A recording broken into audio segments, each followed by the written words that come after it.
என்றாலே வன்மமானவர்கள், இஸ்லாமியர்கள் என்றாலே பயங்கரவாதிகள், இஸ்லாம் என்றாலே வன்முறையானது என்று சொல்லி சம்பந்தம் இல்லாம யாரோ ஒருவர் ஒரு நாய்க்கு அடிக்கிறார். அந்த நேரத்திலும் இஸ்லாமும் முஸ்லிம்களும் இலக்கு வைக்கப்படுகிறார்கள். நபிகள் நாயகம் ஸல்லல்லாஹு அலைஹி வஸல்லம் அவர்களை சவுதி அரேபியாவில் இருந்து கொண்டே ஒருவர் இகழ்வாக பேசுகிறார்.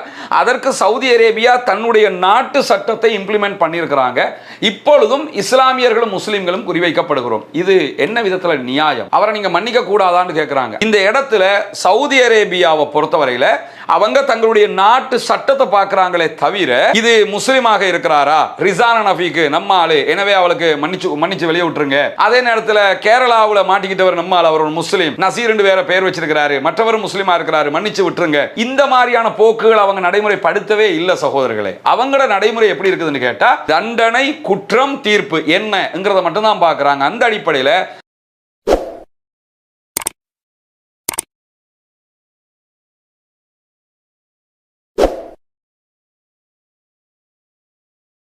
இன்றைய நாளில் சமூக வலைதளங்களில் ஒரு பெரிய பேசுபொருளாக மாறி இருக்கக்கூடிய விவகாரம் என்னன்னா, அனூஜன் என்கிற ஒரு தமிழ் சகோதரனுக்கு சவுதி அரேபியாவில் வழங்கப்பட்டிருக்கக்கூடிய நீதிமன்ற தீர்ப்பு. இந்த தீர்ப்பு எதற்காக வழங்கப்பட்டது, அதனுடைய பின்னணி என்ன என்கிற ஒரு விவகாரம் இருக்கக்கூடிய சூழ்நிலையில் இந்த தீர்ப்புக்கு காரணமாக அமைந்தது என்ன அப்படின்னு பார்த்தீங்கன்னா, கல்முனை பகுதிகளில் ஒரு நாயை ஒரு இஸ்லாமிய சகோதரர் தாக்குகிறார். அந்த சம்பவம் வீடியோவாக்கப்படுகிறது. அந்த வீடியோக்கள் சமூக வலைதளங்களில் பரப்பப்படுகிற நேரத்தில் அந்த நாயை தாக்கியதை வைத்து ஒரு மிகப்பெரிய கருத்தாடலே உருவாக்கப்படுகிறது. இஸ்லாமியர்கள் என்றாலே இப்படித்தான், முஸ்லீம்கள் என்றாலே இப்படித்தாங்கிற விதமான பேச்சுக்கள் எல்லாம் பரப்பப்பட்டது நமக்கு தெரியும். எந்த இடத்திலையும் ஒரு தனி மனிதன் செய்கிற காரியங்களுக்கு ஒரு இனத்தையே சேர்த்து பேசுவது என்பது ஒருபோதும் ஏற்றுக்கொள்ள முடியாத ஒன்று என்பதை இஸ்லாமியர்களாகிய நாங்களும் ஒப்புக்கொள்ள வேண்டும். இதற்கு மாற்று கருத்திலே இருக்கக்கூடிய மாற்று மதங்களை பின்பற்றக்கூடிய சகோதரர்களும் ஏற்றுக்கொண்டே ஆக வேண்டும். ஏன்னா எல்லா சமூகத்திலும் பிழை செய்யக்கூடியவர்கள் இருக்கிறார்கள்.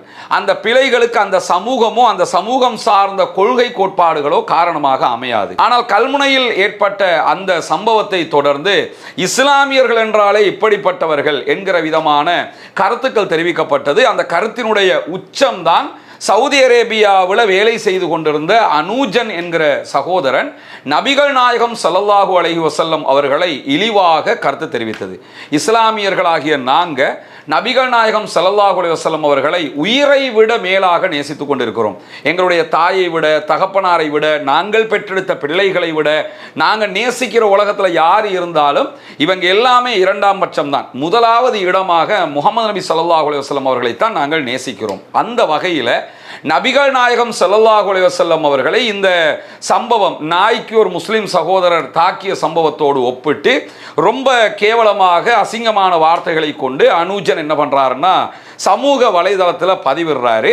இந்த பதிவிட்ட சம்பவம் ரொம்ப வைரலாக சமூக வலைதளங்களில் மேலதிகமாகவும் பரப்பப்படுகிறது. முகமது நபியை இவர் இவ்வளவு இழிவா பேசிட்டாரு அப்படின்னு சொல்லி இப்படி பரப்பப்படக்கூடிய சூழல்ல இவர் சவுதி அரேபியாவில் தான் வேலை நிமித்தமாக அங்கதான் இருக்கிறாரு என்கிற செய்திகள் அறிய வந்ததோட அங்கிருக்கக்கூடிய அரச தரப்புக்கு, பாதுகாப்பு தரப்புக்கு இந்த செய்தி சென்றடைகிறது. சென்றடைஞ்சதோட சவுதி அரேபியா அந்த நாட்டினுடைய சட்டப்பிரகாரம் மத நிந்தனை என்கிற அடிப்படையில் அவருக்கு எதிரான ஆக்ஷன்களில் இறங்கி இருந்தாங்க, சட்ட நடவடிக்கைகளை மேற்கொண்டு இருந்தார்கள். இந்த இடத்துல நம்ம என்ன பார்க்கணும்னு கேட்டா, சவுதி அரேபியாவில் தற்போது அனூஜனுக்கு 5 ஆண்டுகள் சிறை தண்டனையும் 3 மில்லியன் சவுதி ரியால்கள், கிட்டத்தட்ட இலங்கை பணத்துக்கு 27 கோடி வரும் என்று சொல்றாங்க. இவ்வளவு ஒரு பெரும் தொகை பணமும் கொடுக்கணும் அப்படின்னு சொல்லி ஒரு தீர்ப்பு வழங்கப்பட்டிருக்கிறதாக பேசப்படக்கூடிய செய்திகளை பார்க்கிறோம். ஆனா இதுவரைக்கும் உத்தியோகபூர்வமாக அரசுக்கு இந்த தகவல் கிடைக்கவில்லை என்று இன்றைக்கு அரசாங்கத்தினுடைய ஊடக பேச்சாளர் ஊடக சந்திப்பிலே வெளிப்படையாக சொல்லி இருக்கிறார். அபிஷியலாக சவுதி டு ஸ்ரீலங்கா இந்த தகவலை எங்களுக்கு அவங்க இன்னும் சொல்லல அப்படின்னு இருக்கிறாங்க. இந்த அனூஜனுடைய குடும்பத்தார் தான் இந்த செய்திகளை சொல்லி இருக்கிறார்கள், இவருக்கு இப்படி ஒரு தண்டனை கொடுக்கப்பட்டிருக்கிறது என்கிற செய்திகளை பகிர்ந்திருக்கிறார்கள் என்பதுதான் தற்போது வெளியாகி இருக்கக்கூடிய செய்தி. இந்த செய்தி அடிப்படையிலே நம்ம பார்த்தோம்னா மீண்டும் அதே மாதிரியான இனவாத மதவாத கருத்துக்களை இன்னும் சில பேர் பரப்ப ஆரம்பித்திருப்பதை நம்ம பார்க்க முடியும். முஸ்லிம்கள் என்றாலே வன்மமானவர்கள், இஸ்லாமியர்கள் என்றாலே பயங்கரவாதிகள், இஸ்லாம் என்றாலே வன்முறையானது என்று சொல்லி சம்பந்தம் இல்லாமல் யாரோ ஒருவர் ஒரு நாயை தாக்குகிறார். அந்த நேரத்திலும் இஸ்லாமும் முஸ்லிம்களும் இலக்கு வைக்கப்படுகிறோம். அதே மாதிரி இப்ப நபிகள் நாயகம் ஸல்லல்லாஹு அலைஹி வஸல்லம் அவர்களை சவுதி அரேபியாவில் இருந்து கொண்டே ஒருவர் இகழ்வாக பேசுகிறார். அதற்கு சவுதி அரேபியா தன்னுடைய நாட்டு சட்டத்தை இம்ப்ளிமெண்ட் பண்ணியிருக்கிறாங்க. இப்பொழுதும் இஸ்லாமியர்களும் முஸ்லிம்களும் குறிவைக்கப்படுகிறோம். இது என்ன விதத்துல நியாயம்? அவரை நீங்க மன்னிக்க கூடாதான்னு கேட்கிறாங்க. நபிகள் நாயகம் ஸல்லல்லாஹு அலைஹி வஸல்லம் அவர்களை அவர் இகழ்வாக பேசுகிறார். பகிரங்கமாக பிறகு அவருக்கு உணர்த்தப்படுகிறது, நீங்க பேசினது பெரிய ஒரு அஃபென்ஸா மாறிடும் அப்படின்னு சொல்லி அவர் மன்னிப்பு கேட்கிறாரு.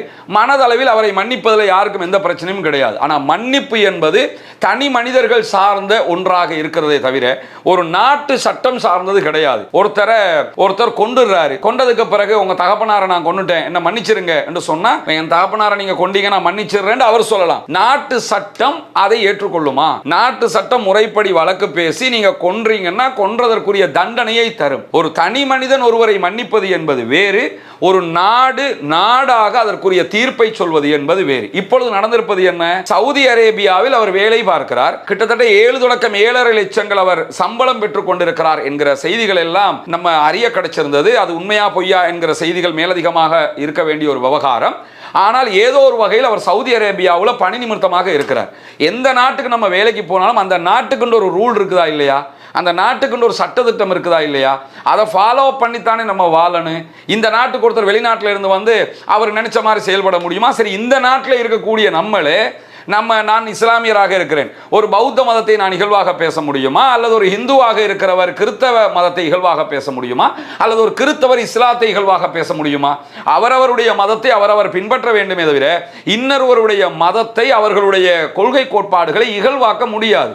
அப்படி செய்தால் அது வழக்காக மாற்றப்பட்டு தண்டனை கொடுக்கப்படும். இலங்கையில மிக அண்மைய உதாரணம் தான் பொதுபல சேனாவினுடைய பொதுச் செயலாளர் கொலகடவத்தே ஞானசார தேரர் குரானை அவமதித்தார் என்கிற குற்றச்சாட்டின் பேரில் அவருக்கு தற்போது தண்டனையை நீதிமன்றம் அறிவித்திருக்கிறது.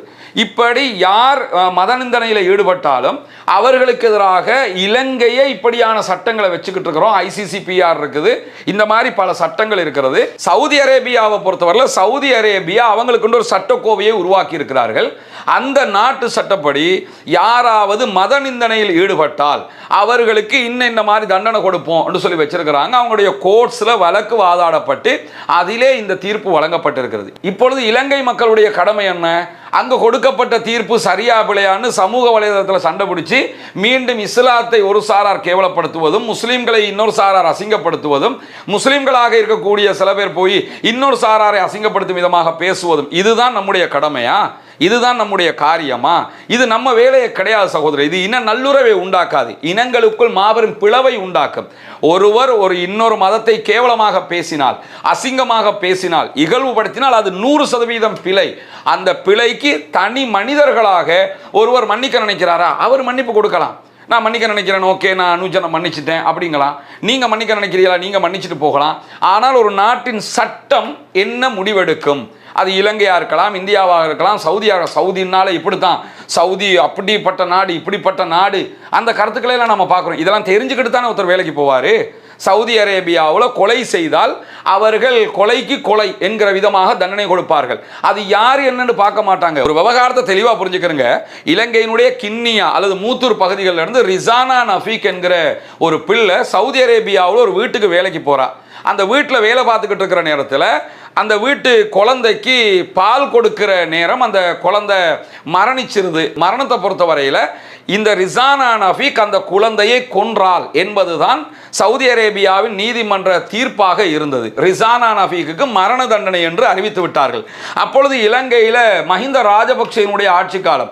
மஹிந்த ராஜபக்ச ஜனாதிபதியாக இருக்கும்போது நேரடியாக சவுதி மன்னருக்கு தொடர்பு கொண்டு என்ன கேட்டாருன்னு கேட்டால், அவங்கள மன்னிச்சிருங்க, நாங்கள் கவர்மெண்ட்டே உங்ககிட்ட கேட்குறோம் அப்படியெல்லாம் கேட்டார்.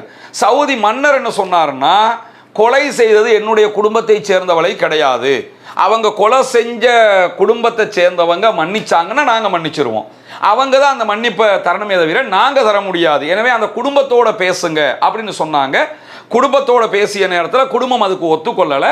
ரிசானா நஃபீக் மரண தண்டனையை சந்திக்க வேண்டி இருந்தது. அவர்கள் மரண தண்டனைக்கு உட்படுத்தப்பட்டார்கள். அதே மாதிரி கேரளாவை சேர்ந்த ஒரு இஸ்லாமியர் சவுதி அரேபியாவுக்கு வேலைக்கு போறாரு. அங்க வேலைக்கு போன நேரத்தில் வேலைக்கு இருந்த வீட்டுக்காரருடைய மகனை அவர் கொன்றார் என்கிற குற்றம் சுமத்தப்படுகிறது, நிரூபிக்கப்படுகிறது. அவருக்கும் அவருக்கு துணையாக இருந்தவருக்கும் தண்டனை வழங்கப்படுகிறது. துணையாக இருந்தவரும் நசீர் என்கிற ஒருவர், அவரும் ஒரு இஸ்லாமியர்.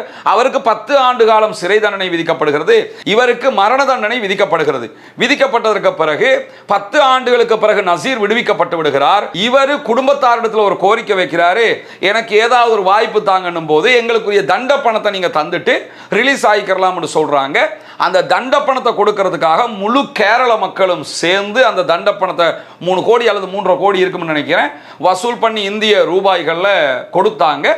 பிறகு அவர் விடுதலையாகி வந்தார். இந்த இடத்துல சவுதி அரேபியாவை பொறுத்தவரையில அவங்க தங்களுடைய நாட்டு சட்டத்தை பார்க்கறாங்களே தவிர இது முஸ்லிமாக இருக்கிறாரா ரிசானா நஃபீக் நம்ம ஆளு, எனவே அவளுக்கு மன்னிச்சு வெளியே விட்டுருங்க. அதே நேரத்தில் கேரளாவில் மாட்டிக்கிட்டவர் நம்ம ஆள், அவர் ஒரு முஸ்லீம், நசீர் வேற பேர் வச்சிருக்கிறாரு, மற்றவர் முஸ்லிமா இருக்கிறாரு, மன்னிச்சு விட்டுருங்க. இந்த மாதிரியான போக்குகள் அவங்க நடைமுறைப்படுத்தவே இல்லை சகோதரர்களே. அவங்களோட நடைமுறை எப்படி இருக்குதுன்னு கேட்டா தண்டனை, குற்றம், தீர்ப்பு என்னங்கிறத மட்டும் தான் பார்க்கறாங்க. அந்த அடிப்படையில் அனூஜன் இலங்கையிலேயே இதை செய்திருந்தாலும் பிழையா இல்லையா? அதற்கு எதிராக மத நிந்தனை சட்டம் அவருக்கு பாய்ந்திருக்கும். அவர் மன்னிப்பு கேட்டுட்டார், மன்னிக்க வேண்டியதான தனி மனிதர்களாக மன்னிக்கிறதுல மேட்டரே கிடையாது. ஒரு சட்டமாக என்ன நடக்கும் என்பதை புரிந்து கொள்ளுங்கள். அந்த அடிப்படையில் தான் அனூஜனுக்கு சவுதி அரேபியாவில் 5 ஆண்டுகள் சிறை தண்டனையும் 3 மில்லியன் 30 லட்சம் சவுதி ரியால்கள் கட்ட வேண்டும் என்கிற தீர்ப்பும் வழங்கப்பட்டதாக சொல்லப்படுகிறது. இந்த தீர்ப்பு இலங்கை இஸ்லாமியர்கள் கொடுத்த தீர்ப்பா, இலங்கை முஸ்லிம் அமைப்புகள் கொடுத்த தீர்ப்பா, இலங்கையில் இருக்கக்கூடிய முஸ்லிம்களாக இருக்கக்கூடிய நாங்கள் சொன்ன ஒரு தீர்ப்பா? ஏன் எங்களை நோக்கி வன்மத்தை கக்கணும்? ஏன் எங்களை நோக்கி இவ்வளவு திட்டணும்? நாங்கள் பின்பற்றுகிற தூய்மையான இஸ்லாமிய மார்க்கத்தை நோக்கி ஏன் இவ்வளவு வன்மத்தை செலுத்த வேண்டும் என்கிற கேள்வி எழுகிறதா இல்லையா? சில பேர் அவங்க இன்னும் வெளிநாடுகள் இருக்கக்கூடியவங்க, இன்னைக்கு நம்ம சமூக வலைதளங்களில் பார்க்கிறோம், இந்தியாவில் மற்ற நாடுகளில் இருக்கக்கூடியவங்க எல்லாம் இலங்கையில் இப்படி ஒன்று நடந்துருச்சு, இஸ்லாம் எப்படிப்பட்டது தெரியுமா, பயங்கரவாதம், தீவிரவாதம் என்று சொல்லி இவ்வளவு வன்மத்தை கக்குகிறார்கள். இது எந்த அடிப்படையில் இஸ்லாமியர்களுக்கும் அதே போன்று என்னுடைய தொப்புள் கொடி உறவுகளாக இருக்கக்கூடிய தமிழ் சகோதரர்களுக்கும் இடையில ஒரு இணைப்பை உண்டாக்கும்? அதை நம்ம யோசிக்கணுமா இல்லையா? இதற்கு இலங்கை இஸ்லாமியர்களாக இருக்கக்கூடிய நாங்க என்ன பண்ண முடியும்? அப்ப என்னன்னா, நீங்க தானே அங்க கம்ப்ளைண்ட் கொடுத்தீங்க, உங்க ஆட்கள் தானே அங்க மாட்டி கொடுத்தாங்க என்கிற ஒரு வாதத்தையும் சில சகோதரர்கள் முன்வைக்கிறார்கள். ஆரம்பத்திலே சொன்ன முகம்மது நபியை நாங்கள் உயிரை விட மேலாக நேசிக்கிறோம். அப்படி இருக்கும்போது அனூஜன் அல்ல, ஒரு அப்துல் காதர் இப்படி சொல்லி இருந்தாலும் அவருக்கும் சவுதி அரேபியா இந்த தண்டனையை கொடுத்திருக்கு. அனூஜனுக்கு தீர்ப்பளித்தது நாங்கள் அல்ல, சவுதி அரேபியா. ஒரு தனி மனிதருக்கு பிழை செய்து விட்டார் என்றால் அவர் விரும்பினால் மன்னித்து விட போகிறார். நான் ஆரம்பத்தில் இது சம்பந்தமா போட்ட வீடியோவிலேயே அனூஜன் மன்னிப்பு கேட்டுட்டாரு, மன்னிக்கிறதுல எந்த பிரச்சனையும் கிடையாது, அவர் செய்தது 100% பிழை என்பதை தெளிவாக நான் சொல்லியிருந்தேன். அது யாரு மன்னிக்கிறோம்? நாங்க மன்னிக்கிற விவகாரம், தனி மனிதர்கள் செய்கிற விவகாரம். சவுதி அரேபியா என்பது ஒரு தனி நாடு. அந்த நாட்டு சட்டத்தின் அடிப்படையில் அவர்கள் காரியமாற்றி இருக்கிறார்கள். அதை சட்டப்படி அணுகித்தான் அதற்குரிய காரியங்களை செய்ய வேண்டும். ஒரு நாய்க்கு ஒரு இஸ்லாமிய சகோதரன் அடித்தான் என்பதை வைத்து நாயோட ஆரம்பிச்சது ஒரு சமூகத்தின் மீது வன்மமாக கக்கப்பட்டு உயிரினும் மேலாக நேசிக்கக்கூடிய முகமது நபி அவர்களை அந்த இடத்துல இகழ்வுபடுத்துகிற அளவுக்கு போய் இப்பொழுது அதற்குரிய தீர்ப்பு என்று சவுதி அரேபியாவில் ஒரு தண்டனையும் கொடுக்கப்பட்டிருக்கிறது. அங்கு தண்டனை பெற்ற சகோதரனுக்கு அடுத்து அப்பீல் பண்ணுவோமா அல்லது அவனை விடுவிக்கிறதுக்கு வழி இருக்கிறா, சட்ட ரீதியாக என்ன வழி என்பதை பார்ப்பதை விடுத்துவிட்டு இஸ்லாமியர்கள் யார் தெரியுமா, முஸ்லிம்கள் எப்படிப்பட்டவர்கள் தெரியுமா, இவர்கள் செஞ்சது சரியா பிழையா என்று மீண்டும் இஸ்லாமியர்கள் மீது அதை திருப்பி விட்டு வன்மத்தை பேச ஆரம்பித்தால் நம்ம பேசுகிற இன நல்லுறவுல என்ன மாற்றம் வரப்போகுது? நம்ம எப்படி தாயா பிள்ளையா பழக முடியும்? பிட்டும் தேங்காய் பூவையும் போல இஸ்லாமியர்களும் எங்களுடைய இந்து சகோதரர்களும் என்று பேசுகிற வார்த்தைகள் எல்லாம் வெறும் வாய் வார்த்தைகளாக போய்விடாதா? நாங்கள் மதிக்கிற தலைவர்களையும் நாங்கள் மதிக்கிற மார்க்கத்தையும் நீங்கள் மதிக்க வேண்டும். நீங்கள் ஏற்றுக்கொண்டிருக்கிற நீங்கள் மதிக்கிற மார்க்கங்களை, நீங்கள் மதிக்கிற தலைவர்களை நாங்களும் மதிக்க வேண்டும். நம்முடைய கருத்து வேறுபாடு வேற, நாங்க அதை பின்பற்ற மாட்டோம், நீங்க எங்க மார்க்கத்தை பின்பற்ற மாட்டீங்க, ஆனா மதிக்கணுமா இல்லையா? எனவே அனூஜன் செய்தது பிழை என்பதிலே எந்த மாற்று கருத்தும் கிடையாது. அவரை மன்னிங்க என்று சொல்லி சொன்னா அது தனி மனிதர்களாக ஒவ்வொருவர் செய்கிற காரியங்கள். ஒருத்தர் விரும்பினார்னா மன்னிப்பாரு, ஒருத்தர் விரும்பல, என்னுடைய இறை தூதருக்கு இப்படி பண்ணிட்டாரு எனவே நான் கம்ப்ளைண்ட் கொடுக்க போறேன் கொடுத்துட்டாரு, இப்ப தண்டனை கொடுக்கப்பட்டுடுச்சு, இப்ப என்ன பண்ணலாம், அப்பீல் பண்ண முடியுமா சட்ட ரீதியாக பார்த்து அடுத்த கட்டம் போகணுமே தவிர இதை வைத்துக் கொண்டு மீண்டும் மீண்டும் இனவாதம் பேசுவதால், இஸ்லாமியர்களுக்கு எதிராக பேசுவதால், இஸ்லாமியர்களை கெட்டவர்கள், வன்மம் பிடித்தவர்கள், தீவிரவாதிகள், அயோக்கியர்கள் என்கிற வார்த்தைகளால் எழுதுவதால் எந்த மாற்றமும் வராது. ஒரு சில சகோதர சகோதரர்கள் எல்லாருமே நான் சொல்ல ஒரு சில பேர் தான் இப்படி நடக்கிறாங்க. இந்த ஒரு சில பேர் நீங்க தூண்டி விட்டு போயிருவீங்க. இந்த அனுஜன் மாதிரி ஒரு ஆள் அதுல சிக்கிக்கிட்டு இப்ப கமெண்ட் அடிச்சு இப்ப அங்க போய் மாட்டிக்கிட்டார்ல, அது மாதிரி இன்னொருவரையும் மாட்ட வைக்க பாக்குறீங்களா? இந்த மாதிரி எத்தனை பேரை கொண்டு சிக்க வைக்க பாக்குறீங்க? எனவே இந்த விவகாரத்தில் ரொம்ப நிதானமாக நடந்து கொள்ளுங்கள். அத்தனை பேரும் நிதானத்தை கடைபிடிக்க வேண்டும். அது நாங்களாக இருந்தாலும் நீங்களாக இருந்தாலும் ஒவ்வொரு மட்டத்தில் இருக்கிறவங்க உணர்வை தூண்டுற விதமாக பேசி முடிய, கீழ் மட்டத்தில் இருக்கக்கூடியவங்க இந்த மாதிரி கமெண்ட்களை அடிச்சு 7 லட்சம் ரூபாய் சம்பளத்துக்கு வேலை செஞ்ச ஒருவர் இன்றைக்கு அவருடைய நிலைமை என்னவாக இருக்கிறது? எல்லாத்துக்கும் மேல இலங்கை அரசு கூட ஒரு காரியத்தை என்ன பண்ணணும்னா, ஒரு வெளிநாட்டுக்கு ஒருத்தர் வேலைக்கு போறாரா, அவரை கூப்பிட்டு ஒரு ட்ரைனிங் நடத்துங்க. இந்த நாட்டில் என்னென்ன சட்டம் இருக்குது, நீ அந்த நாட்டுக்கு போனா அந்த மாதிரி இருந்துக்கிறணும். அந்த நாட்டு சட்டத்தை சொல்லி கொடுக்கறது தான் நான் சொல்றேன். ஆனா இயற்கையாகவே என்ன புரிஞ்சுக்கிறணும், இந்த நாட்டிலே வாழ்ந்தாலும் நம்ம நாட்டு சட்ட திட்டம் என்ன, அதுக்கேற்ற மாதிரி நம்ம வாழணும். அதே மாதிரி அந்த நாட்டுக்கு போனோம்னா அந்த நாட்டில் ரூல் அண்ட் ரெகுலேஷன் என்ன, அதுக்கேற்ற மாதிரி நம்ம வாழணும். நினைச்சதையெல்லாம் நான் செய்வேன் என்கிற ரீதியில நம்ம செயல்பட்டோம்னா இன்னும் இது போன்ற காரியங்கள் நடப்பதை நாம் தவிர்க்கவே முடியாமல் போய்விடும். எனவே இன்ன நல்லுறவுக்கு குந்தகம் விளைவிக்கும் விதமாக இந்த கருத்துக்களை மேலே கொண்டு வர வேண்டாம். இஸ்லாமிய மார்க்கம் அமைதிக்குரியது. இஸ்லாமிய மார்க்கம் அமைதியை பேணுகிறது, போற்றுகிறது, புகழ்கிறது. நபிகள் நாயகம் அவர்கள் மக்களை நேர்வழிப்படுத்துவதற்காக வந்தவர்கள். நாங்கள் உயிரினும் மேலாக அவர்களை நேசித்துக் கொண்டிருக்கிறோம். மீண்டும் மீண்டும் எங்களுடைய மனதையும் புண்படுத்தும் விதமாக நபிகள் நாயகத்தை இகழ்வதோ அல்லது இஸ்லாத்தை கேவலப்படுத்துவதோ யாரும் அந்த இடத்துக்கு நம்ம போகக்கூடாது. எங்களை சார்ந்தவர்களும் உங்களுடைய கொள்கை கோட்பாடுகளை இகழுகிற இடத்திற்கு செல்லக்கூடாது என்பதுதான் எங்கள் அத்தனை பேருடைய எதிர்பார்ப்பாக இருக்கிறது. எனவே சவுதி அரேபியா அந்த நாடு இன நல்லுறவை பேணும் விதமாகவும் அந்த நாட்டினுடைய மத நிந்தனை சட்டமாகவும் எதை வைத்துக் கொண்டிருக்கிறார்களோ அதைத்தான் அவர்கள் அப்ளை பண்ணியிருக்கிறார்கள். நம்முடைய நாடாக அனுஜன் விவகாரத்தில் என்ன அடுத்த கட்டம் செய்ய போறாங்க என்கிற கேள்விகள் இருக்கிறது. சமூக வலைதளத்தில் கமெண்ட் அடிக்கக்கூடிய யாரும் அனுஜனோட எத்தனை பேர் பேசியிருப்பாங்கிற கேள்வி எல்லாம் இருக்குது. அனுஜன் குடும்பத்துக்கு எத்தனை பேர் ஆறுதல் சொல்லி இருப்பாங்க என்கிற கேள்விகள் எல்லாம் இருக்கிறது. கமெண்ட் போடலாம், கருத்துக்களை சொல்லலாம். அவருக்கு நீங்க ஏதாவது உதவ வேணும்னா அப்பீல் பண்றதுக்குரிய ஏற்பாட்டை பண்ணுங்க. சட்ட ரீதியாக அதை அணுகிறதுக்குரிய ஏற்பாட்டை செய்யுங்கள் என்பதுதான் எங்களுடைய மிகப்பெரிய தாழ்மையான கருத்தாக இருக்கிறது.